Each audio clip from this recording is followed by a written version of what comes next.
Students इस lesson में हम जो है सामान्य ग्रुप को पढ़ेंगे, कोसाइंट ग्रुप को पढ़ेंगे और समाकारिता की परिभाषा को पढ़ेंगे। प्रसामान्य ग्रुप किसे कहते हैं? प्रसामान्य उपग्रुप होगा किसी भी ग्रुप जी का कोई जो उपग्रुप है एच, वो कब प्रसामान्य होगा उसके लिए एक शर्त है, एक लक्षण है। क्या है वो? किसी ग्रुप जी का कोई उपग्रुप एच है, जी का प्रसामान्य उपग्रुप कहलाएगा यदि आप एक एलिमेंट, मतलब एक एलिमेंट तो कहाँ का लें, एच का, और किसी भी एक्स जी के लिए, मतलब प्रत्येक अवयव जी के अवयव के लिए एक्स एच एक्स इनवर्स जो है एच का मेंबर होना चाहिए। अगर ये शर्त है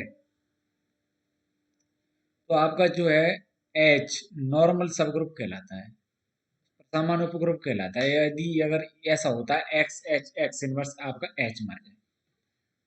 अब आप देखेंगे जो जी है, जी ग्रुप वो स्वयं ग्रुप, स्वयं का और तत्समक अवयव से बना हुआ ग्रुप, ये दोनों ही जो है विषम प्रसामान्य उपग्रुप होते हैं। इनके अलावा जितने भी हैं वो सभी प्रॉपर हैं, प्रॉपर सब ग्रुप हैं, उचित हैं, उचित नॉर्मल सब ग्रुप हैं। सरल समूह क्या हुआ? यदि कोई ग्रुप आपके पास ऐसा है जिसका कोई भी प्रॉपर नॉर्मल सब ग्रुप नहीं हो तो वो सरल समूह कहलाएगा। यानी देखो, जी और ई से बना हुआ ग्रुप ये दो तो हमेशा ही होंगे, ये जो विषम प्रसामान्य उपग्रुप है। इनके अलावा यदि कोई भी ग्रुप है तो वो उचित कहलाता है, उचित सामान्य ग्रुप। अगर किसी ग्रुप का ऐसा कोई भी उचित प्रसामान्य प्रॉपर नॉर्मल सब ग्रुप विद्यमान नहीं है तो वो ग्रुप जो है सरल समूह कहलाएगा। अच्छा, हैमिल्टनी समूह के अनुसार कहलाएगा। देखें, कोई भी ग्रुप अगर आबेली है, आबेली अगर ग्रुप है तो उसका जो उपग्रुप होगा वो प्रसामान्य उपग्रुप होता है। हम इसको एक थ्योरम के द्वारा यहाँ प्रूव करेंगे। लेकिन अगर ऐसा कोई एक प्रत्याबेली समूह है, मतलब जो कि आबेली नहीं है, क्रमबद्ध ग्रुप नहीं है, फिर भी उसके सभी जो सब ग्रुप हैं वो नॉर्मल हो, फिर भी यदि उसके सभी ग्रुप सब ग्रुप जो है नॉर्मल हो तो ऐसा समूह जो है हैमिल्टनी समूह कहलाता है। हैमिल्टनी समूह की परिभाषा ये। अब एक हम थ्योरम प्रूव करेंगे कि क्रमबद्ध ग्रुप का प्रत्येक जो सब ग्रुप है, प्रत्येक उपग्रुप है वो एक प्रसामान्य उपग्रुप होता है। कैसे? हल मान लेते, माना एच किसी क्रमबद्ध ग्रुप जी का एक उपग्रुप है, माना एच किसी क्रमबद्ध ग्रुप जी का एक उपग्रुप है एच, ठीक है ना? किसी एच किसी क्रमबद्ध ग्रुप जी का एक उपग्रुप है।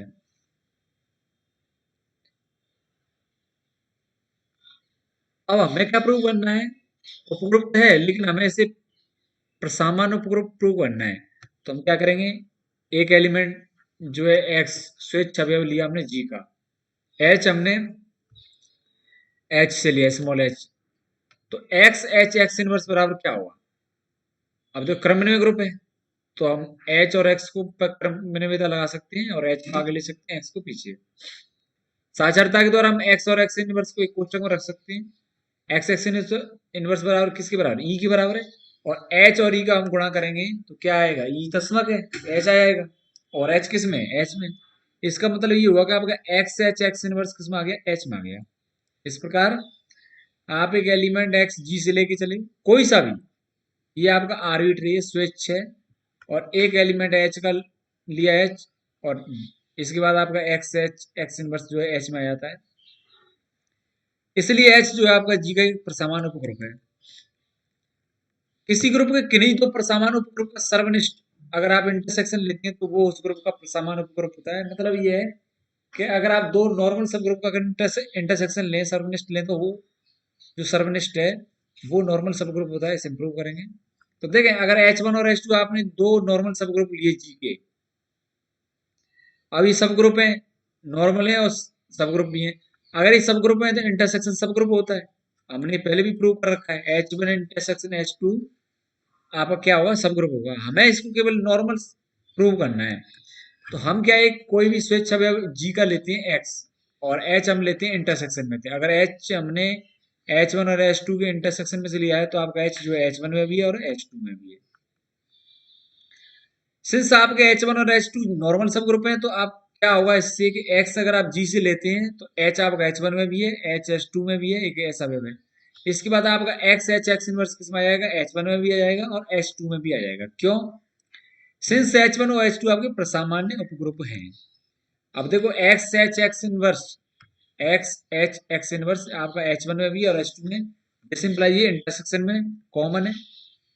इस प्रकार आपने क्या प्रूव किया है कि एक्स आपने जी से लिया, एच आप इंटरसेक्शन से लिया, H one intersection H two से, दिस इंप्लाई आपका एक्स एच एक्स इनवर्स जो है आपको किस में आ गया, H one intersection H two में आ गया।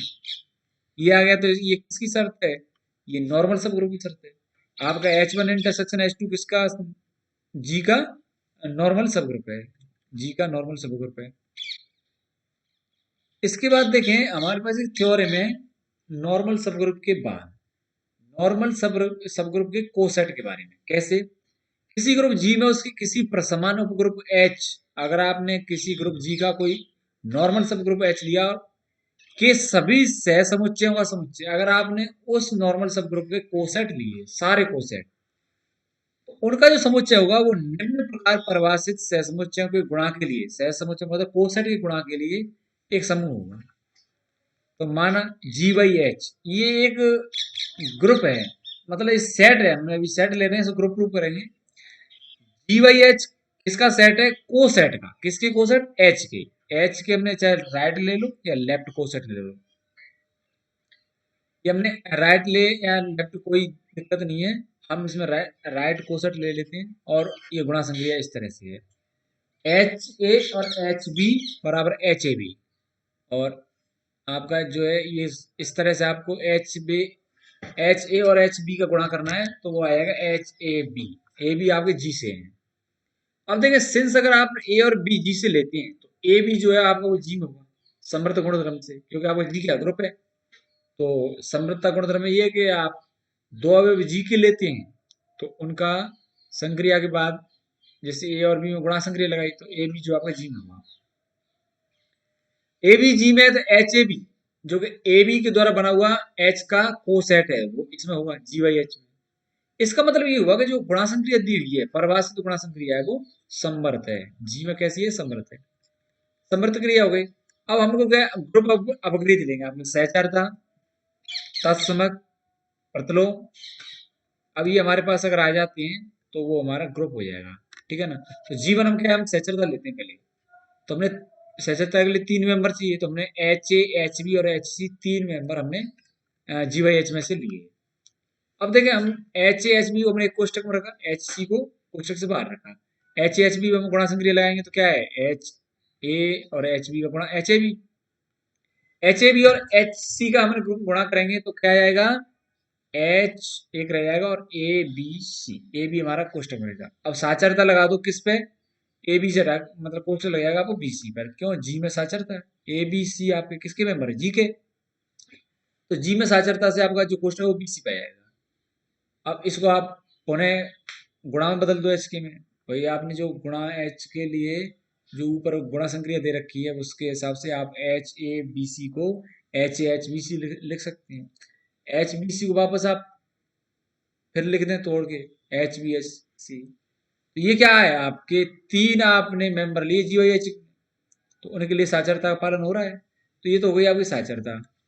फिर आप देखें कि एच जो है एच बराबर एच ई के बराबर है, एच बराबर एच ई, और एच ई किसका मेंबर होगा, जी बाई एच का, क्योंकि आपका ई जो है मेंबर किसका है, जी का है। तो ये एच का एक तरह से क्या है, कोसेट है, तो एच ई आपका जी बाई एच में है। ये तस्मा का व्यवहार क्यों है, अगर आप एच ई का गुणा करते हैं तो आएगा एच ए ई बराबर H A, H E H का गुणा करते हैं तो एच ई ए आएगा जो बराबर एच ए, तो दोनों बराबर हैं। इसका मतलब ये है कि आपका एच ई क्या है, तत्सम, तत्सम कब किसे कहते हैं कि अगर आप किसी अवयव एच ए में इसका गुणा करेंगे एच ए ही आना चाहिए, तो आ रहा है आपका। अब आप देखें कि एच ए अगर आपका जी वाई एच में है तो एच ए इनवर्स भी जी वाई एच में होगा, क्योंकि ए इनवर्स जी का मेंबर है, ए के द्वारा बनाया हुआ कोसेट तो एच ए, और ए का जो इनवर्स होगा वो जी में होगा, तो ए इनवर्स के द्वारा बना हुआ कोसेट जो एच इनवर्स है तो वो भी जी बाई एच में होगा। अब देखें एच ए और एच ए इनवर्स का अगर गुणा करेंगे तो वो आएगा एच ए इनवर्स, जो परिभाषित संक्रिया है उसके हिसाब से ए इनवर्स किसके बराबर, ई के बराबर, एच ई बराबर किसके, एच के। इसी प्रकार आप एच इनवर्स एच ई का गुणा करेंगे तो आएगा एच ए इनवर्स ए बराबर एच ई, जो एच के बराबर है। इसका मतलब ये है कि एच इनवर्स जो है, अगर देखो आपने इन दो अवयवों का गुणा किया और आपको क्या आ रहा है, तत्सम आ रहा है एच ई, एच ई मतलब एच, तो इसका मतलब ये हुआ कि एच ए इनवर्स जो है वो एच ए का प्रतिलोम है। इसका मतलब जी वाई एच में एच ए के प्रत्येक अवयव का प्रतिलोम विद्यमान है। तो जी वाई एच आपका क्या हो गया, एक तरह से ग्रुप हो गया, क्योंकि ग्रुप अपग्रहितों का इसमें पालन हो रहा है। क्या आपकी संक्रिया जो समवर्तक भी है, समवर्तक ने प्रूव किया, साचरता का पालन करती है, तत्सम विद्यमान है और प्रत्येक अवयव का प्रतिलोम विद्यमान है। तो ये जो है दी हुई संक्रिया है, उसके लिए आपका जी वाई एच जो है समुच्चय, वो एक ग्रुप है। अब देखो आपने जो जी वाई एच गुणा संक्रिया के लिए ग्रुप सिद्ध किया है, वो एक विभाग ग्रुप कहते हैं उसे, विभाग ग्रुप। तो उसकी परिभाषा हम ऐसे ले सकते हैं, विभाग विभाग ग्रुप जो है मतलब विभाग ग्रुप जो है आपका कोसेंट ग्रुप की भी कहते हैं अंग्रेजी में से, कोसेंट ग्रुप।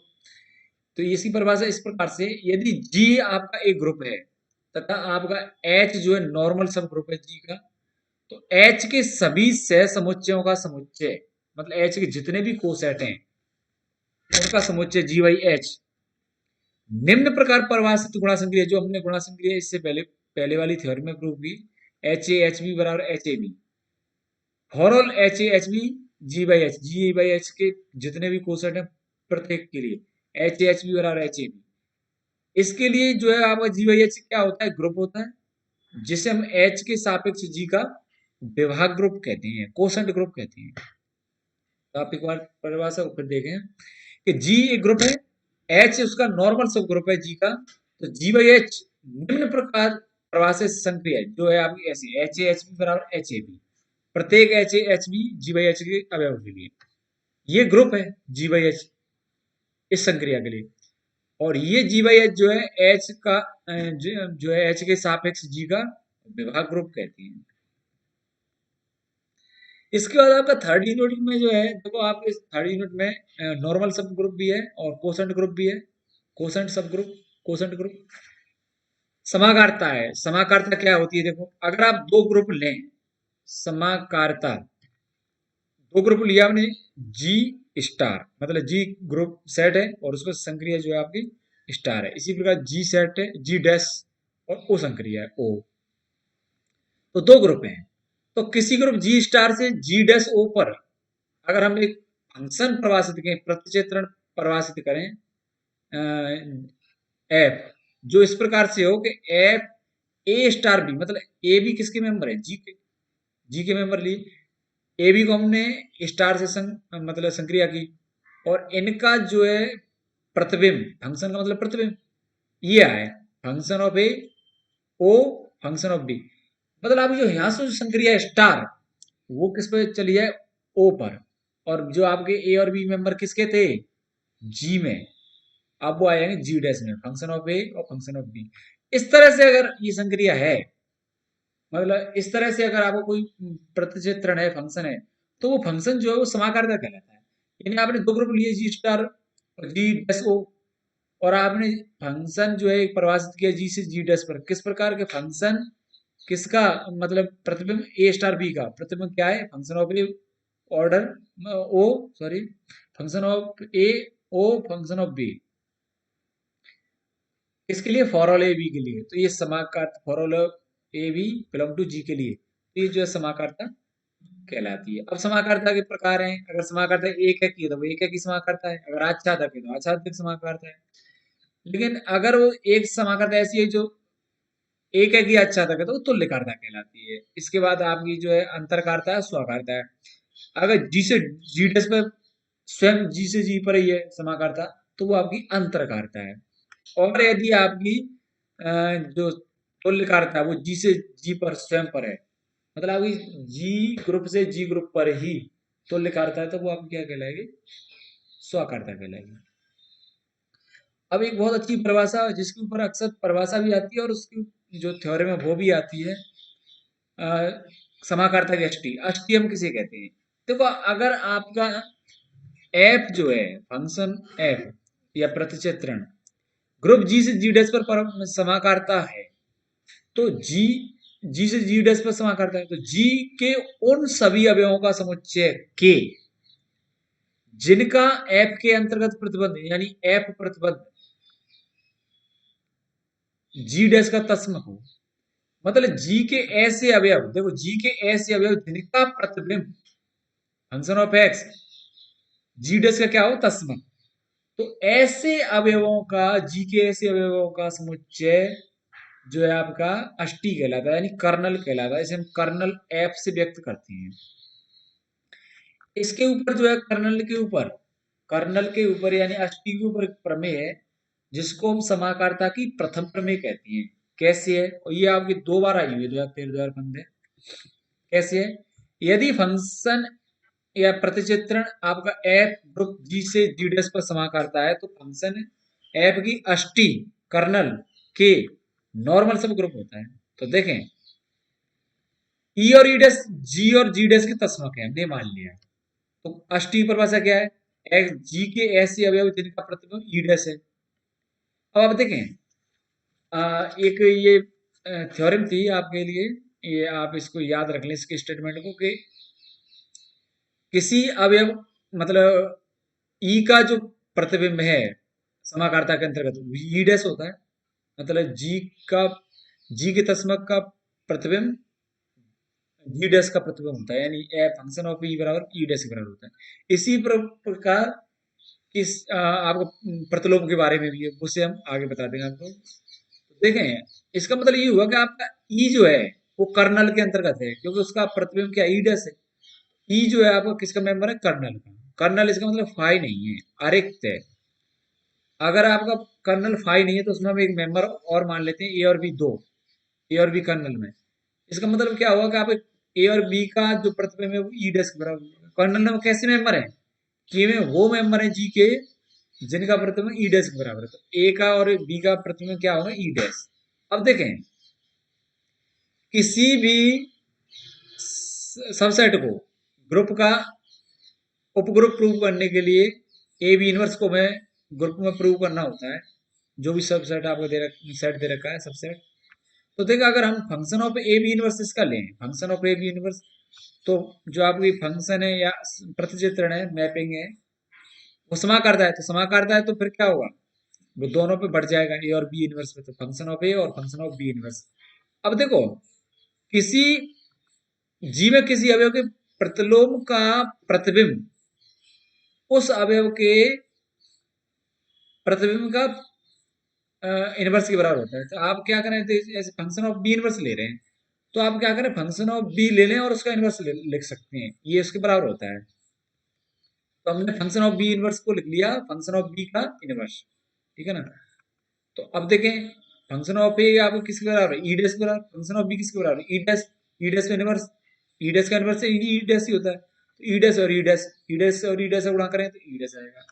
इसका मतलब आपका ए बी इनवर्स किस में आ गया, के में आ गया, क्योंकि ए बी इनवर्स का प्रतिबिंब क्या है आपका, ई डैश। तो ए बी इनवर्स किस में आ गया, कर्नल में आ गया, के में आ गया। तो इसका मतलब ये हुआ कि आपका क्या है, जी का उपसमूह। ए बी इनवर्स अगर कर्नल में आ जाता है, तो ये हमने उसकी परिभाषा पढ़ी है, ये हमने किसकी परिभाषा पढ़ी है, ये हमने जो है सब ग्रुप की परिभाषा पढ़ी है।